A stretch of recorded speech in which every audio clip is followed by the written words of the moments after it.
Hi everyone.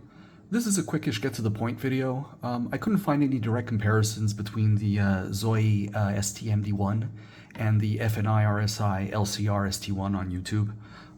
There's lots of in-depth videos on both of these units, videos that are way better than this one. But I couldn't find any side-to-side comparisons, so I threw this quick video together. Bottom line, I'm keeping the ST-MD1. They're both great testers, but they have some striking differences. The LCR-ST1 has a better screen, better tweezer tips, and is marginally snappier to power on and show a result.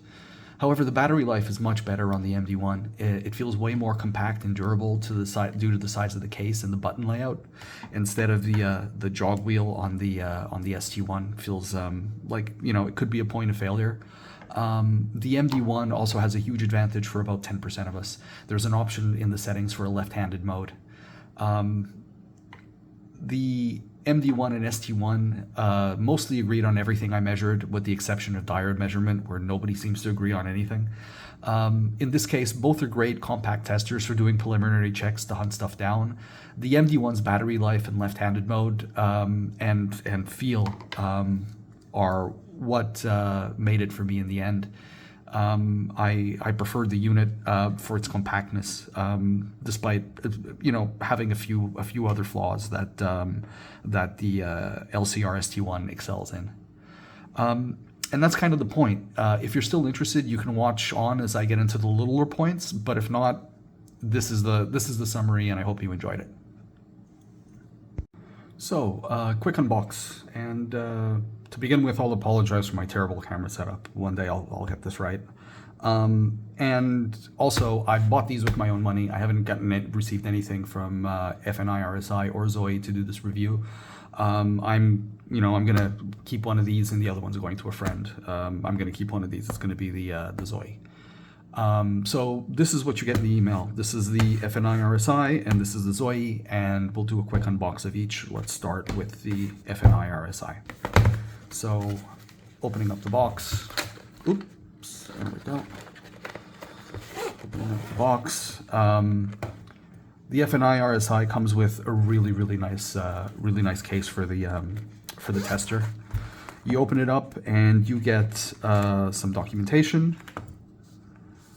I guess this is a little quick start guide and a little frequently asked questions section, and then a full manual in I think in English and Chinese. Then you get a small USB cable. You get 2 extra tweezer tips. These are curved, and they have a nice little spot to hold them in the case. And then this stuff down here is that's a quality control sticker. And you have a little piece of metal with a sticky on one side of it, because the LCR-ST1 is magnetic, so you can hang this up somewhere on your workbench if you so choose. So this is the ST1. Let's put that over there and get rid of the rest of the stuff. And let's open up the Zoyi now.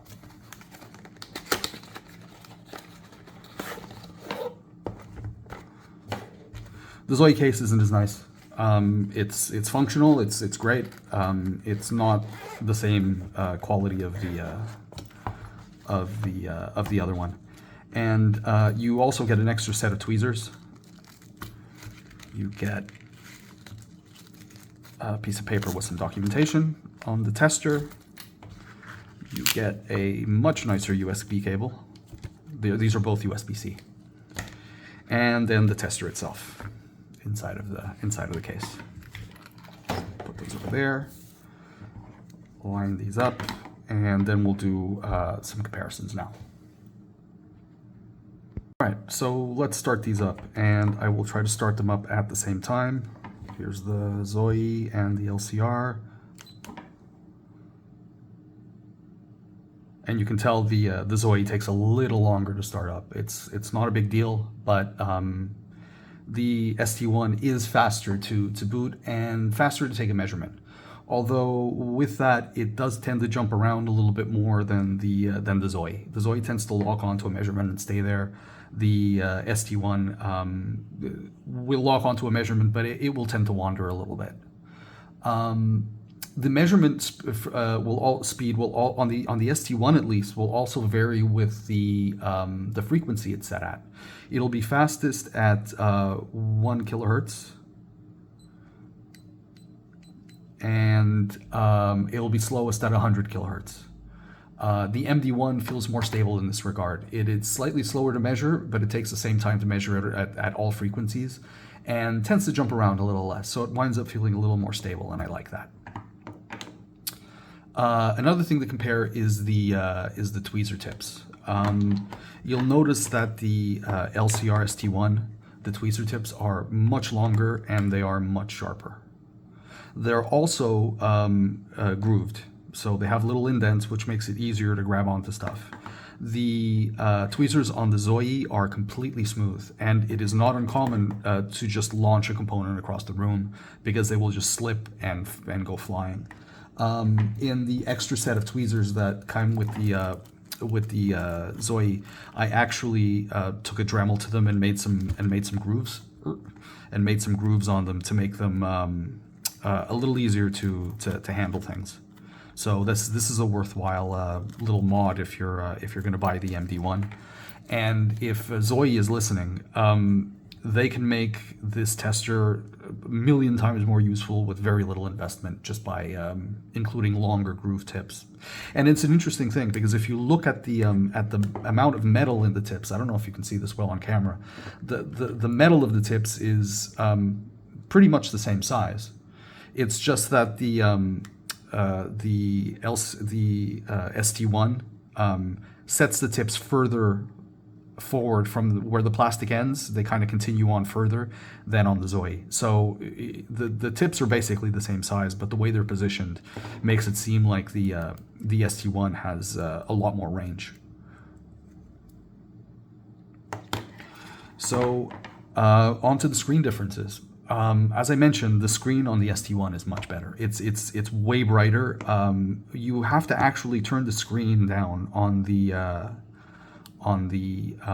ST1 down to backlight. Oh wow, it is already at something like, oops, call that maybe 40% sort of thing.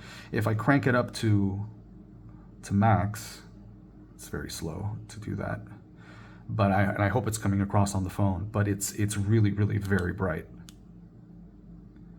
If we, oops, get out of the memory, don't know how well that's coming across, but to get equivalent screen brightness, I pretty much have to turn the ST1 down to 40%, and then they're kind of the same. The Zoyi right now is at 100% screen brightness. Now I don't know if Zoyi turns their screen downs to to protect the life of the screen, and the LCR-ST1 just runs it at 100 at full power, and leaves it up to you to turn it down. They appear to be the same screen.